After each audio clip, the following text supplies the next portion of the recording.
अरे अगर आपको इतनी मोहब्बत है मुस्लिम महिलाओं से, मुसलमानों से, तो फिर बिल्किस बानो को, जिसकी अस्मत रेजी जिन्होंने बिल्किस बानो की उसकी मां की कत्ल किया, उसका रेप किया, देश के प्रधानमंत्री, उसको जेल को भिजाओ। आप यूसीसी की बात करेंगे मगर मजहब तब्दीली का कानून बीजेपी बनाती है। अस्सलामु अलैकुम। यूसीसी यकसा सिविल कोड, एक देश एक कानून मोदी सरकार लागू करने जा रही है पूरे हिंदुस्तान में। चाहे आदमी किसी भी जाति या धर्म से ताल्लुक़ क्यों न रखता हो, लेकिन उसको एक देश में रहते हुए एक ही कानून के तहत चलना होगा। यूसीसी यकसा सिविल कोड, एक देश एक कानून, ये कब से लागू होगा और इसके लागू होने के बाद किन किन बातों पर ज़्यादा असर पड़ने वाला है और इसका असर किन लोगों पर सबसे ज़्यादा होगा, सारी बातें जानेंगे आज की इस वीडियो में। बस आप कुछ वक्त निकाल कर हमारी इस वीडियो को शुरू से आखिर तक ज़रूर देखें।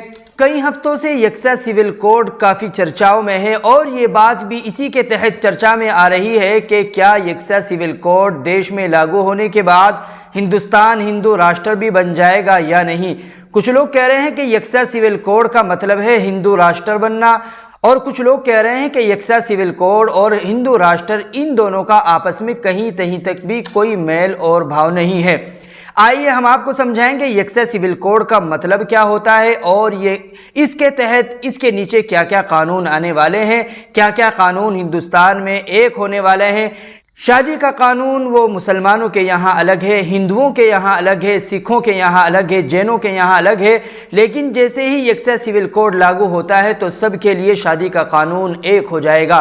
तलाक का कानून इसी तरह हिंदुओं मुसलमानों के यहाँ सबके यहाँ अलग अलग है, अलग अलग जाति में, अलग अलग धर्मों में सबके यहाँ ये अलग कानून रखता है। लेकिन जैसे ही यकसा सिविल कोड लागू होता है तो सब इसी के तहत, सबको एक ही कानून के तहत में चलना होगा। कि असदुद्दीन ओवैसी यकसा सिविल कोड के बारे में आखिर क्या कह रहे हैं। बिल्किस बानो को दिखाओ ना, जुनैद और नसीर के घर के उन बच्चों को दिखाओ, मॉब लिंचिंग के नाम पर जो मारा जा रहा है उनको दिखाओ।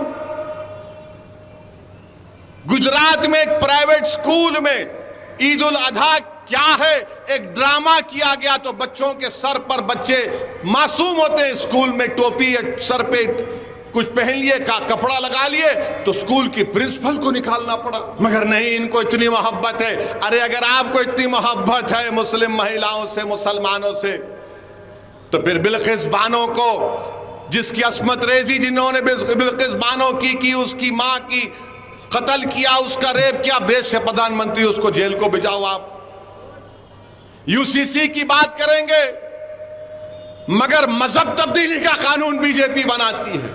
जैसे ही यकसा सिविल कोड चर्चे में आया है तो लोगों के अंदर एक दहशत सी बनी हुई है। कुछ लोग जानते ही नहीं हैं कि यकसा सिविल कोड का क्या मतलब होने वाला है और काफ़ी लोगों के बयानात भी सामने आ रहे हैं। चलिए एक और बयान हम आपको सुना देते हैं। सिविल कोड जो है ये हमारा मसला ही नहीं है। देखिए, भारत में 18 करोड़ मुसलमान हैं, 18 करोड़, और 122 करोड़ दूसरे लोग हैं। ये 18 करोड़ का मसला नहीं है, ये 140 करोड़ का मसला है। हमें कोई खतरा नहीं है, मुसलमान को कोई खतरा नहीं है, मजहब इस्लाम को कोई खतरा नहीं है। तो चलिए जानते हैं दोस्तों यकसा सिविल कोड का मतलब क्या है और इसके तहत क्या क्या कानून आने वाले हैं और इसका असर सबसे ज़्यादा किन लोगों पर पड़ने वाला है। तो चलिए शुरू करते हैं। क्या यूनिफॉर्म सिविल कोड यानी कि यूसीसी लागू होने के बाद हिंदुस्तान हिंदू राष्ट्र घोषित होगा या नहीं। दूसरा सवाल, क्या कांग्रेस भी अब हिंदू राष्ट्र के समर्थन में आ गई है। और इन सारी चर्चाओं के बीच सीएम योगी आदित्यनाथ का एक बयान हिंदू राष्ट्र की तरफ कैसे इशारा कर रहा है। दरअसल यूसीसी लागू करने और हिंदू राष्ट्र घोषित करने की मांग कई सालों से चल रही है। यूसीसी बीजेपी के कई बड़े वादों में से एक वादा है और ये पार्टी कई किए गए बड़े वादों को पूरा कर चुकी है। जिन वादों में बड़े वादे ये हैं, अयोध्या में राम मंदिर का बनाना, 3 तलाक से छुटकारा दिलाना और कश्मीर में दफ़ा 370 हटाने जैसे मुद्दे शामिल हैं। जब से पीएम मोदी ने यूसीसी लागू करने का ऐलान किया है तो पूरे देश में खलबली सी मची हुई है। यूसीसी को राज्यसभा में कैसे पास कराया जाए, इसके बारे में बड़ी तेज़ी से काम चल रहा है। यूसीसी के मुद्दे के बीच हिंदू राष्ट्र का मुद्दा भी तूल पकड़ चुका है और सोशल मीडिया पर ये दावे किए जाने लगे हैं कि भारत यूसीसी के लागू होने के फौरन बाद हिंदू राष्ट्र घोषित किया जाएगा। चलिए जानते हैं यूसीसी के लागू होने के बाद क्या क्या बदलने वाला है। यूसीसी का आसान मतलब है एक देश एक कानून। अभी शादी, तलाक और गोद लेने के कानून और बाप की जायदाद में बेटे और बेटी का कितना हक है, ये सारे कानून हर धर्म में अलग अलग हैं। यूसीसी के लागू होते ही तो सभी के लिए एक कानून हो जाएगा, फिर चाहे वो किसी भी घर में या फिर किसी भी जात का क्यों ना हो। दरअसल हिंदू, सिख और जैन के पर्सनल मामले हिंदू मैरिज एक्ट से चलते हैं। मुसलमानों, ईसाइयों और पारसियों के अलग अलग पर्सनल लॉ हैं।